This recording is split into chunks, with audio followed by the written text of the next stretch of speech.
Just when I thought the Planet of the Apes movies couldn't get any weirder, Beneath the Planet of the Apes comes in and completely changes the game. If you've been following my channel, you know that I'm currently watching and posting reviews for all of the old ape movies in celebration for the Kingdom of the Planet of the Apes release. In my last review, I gushed about how great Planet of the Apes was and how much I was looking forward to seeing where the sequel takes the story. But nothing, and I mean nothing, could have prepared me for how wild this movie is. If you've never seen this movie and have just clicked onto this video out of curiosity, then I advise you to sit down, buckle up, and prepare yourself for one of the most batshit crazy sequels I think I've ever seen.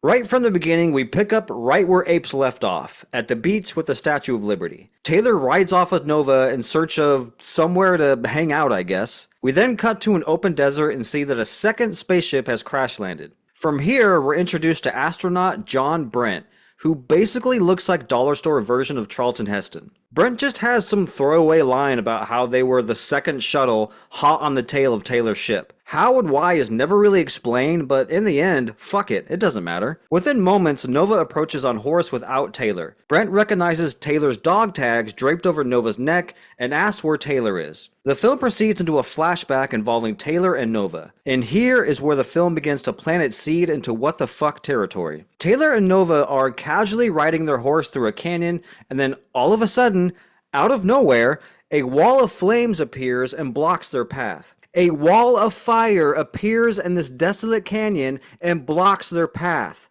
What? Taylor turns the horse around and they ride off into the open desert.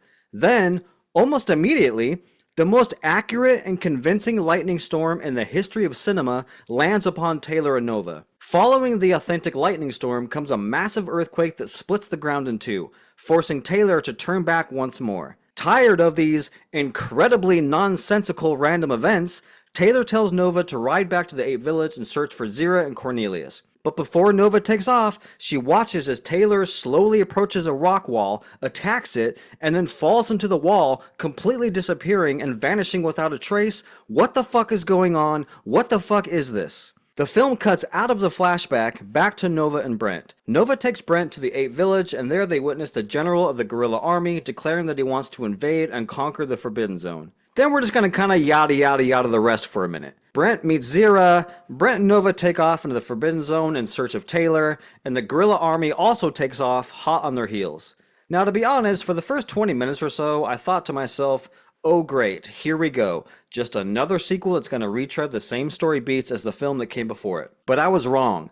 I was so very fucking wrong. And that's because at around the halfway point, the movie turns from just okay to absolutely deranged. The film takes a complete 180, a huge left turn. Hell, saying the film takes a left turn doesn't even do it justice. The film takes a massive left turn, kicks your door down, shoots your father in the face, fucks your sister, and goes out for pizza. So allow me to just rapid fire exactly what happens in the back half of this film. Brent stumbles onto some underground tunnels, finds some big double doors underground, almost drowns Nova in a pond, discovers a man dressed in religious garb praying, gets brought in front of a group of these religious humans who are telepaths. They want to know what the apes want. They force Brent to strangle Nova. Brent tells these random telepath humans that the apes are coming for war. Cut to the apes traveling in the desert, approaching the secret hideout. Dr. Zaius and the guerrilla general witness a group of apes that are crucified upside down behind a wall of fire. A massive ape statue rests behind the crucified apes, and the statue begins to cry blood until blood starts streaming out of every orifice of the statue. Dr. Zaius says this is all an illusion and rides through the wall of fire, only to reveal that, yep, it was an illusion because this whole disturbing scene just fades away into nothing. Cut back to Brent and the weirdo people. They're all now gathered in their temple, praying to a doomsday missile. Then, without warning, all of these telepaths take off their faces, only to reveal their true form, which is totally fucked up. Then they continue praying. This scene is like 10 minutes long. And remember, ladies and gentlemen, this is the sequel to Planet of the Apes. Then we see the telepaths throw Brent into a jail cell with Taylor. They reunite for only a moment because the telepath human watching guard uses his telepathy skills, forcing Taylor and Brent to fight to death. Meanwhile, The apes have finally found the secret underground lair and begins committing genocide on the telepath humans. Taylor and Brant escape their fight thanks to Nova. Nova gets shot shortly after. Then a big shootout happens in the temple near the Doomsday Missile. Brent open fires and kills a couple of apes. They return by lighting him the fuck up. Taylor gets shot, and before dying, he goes on some over-the-top speech about apes or whatever.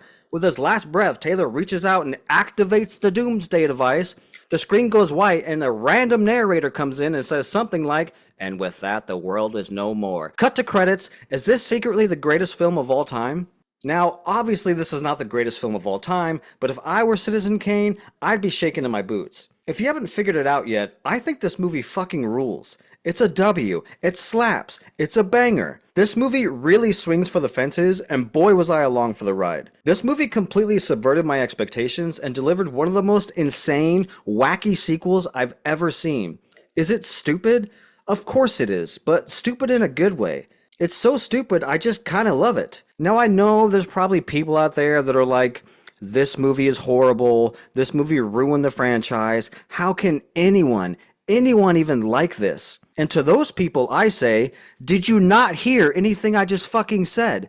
There is a scene in this movie where a group of telepath humans collectively remove their faces like a Mission Impossible movie to reveal their deformed faces, then continue on praying to a massive doomsday missile. How can you not love this movie? I think this movie might be the GOAT of sequels. You'll never see a sequel quite like it. I can't wait to jump into the next film, Escape from the Planet of the Apes, to see how they retcon this one.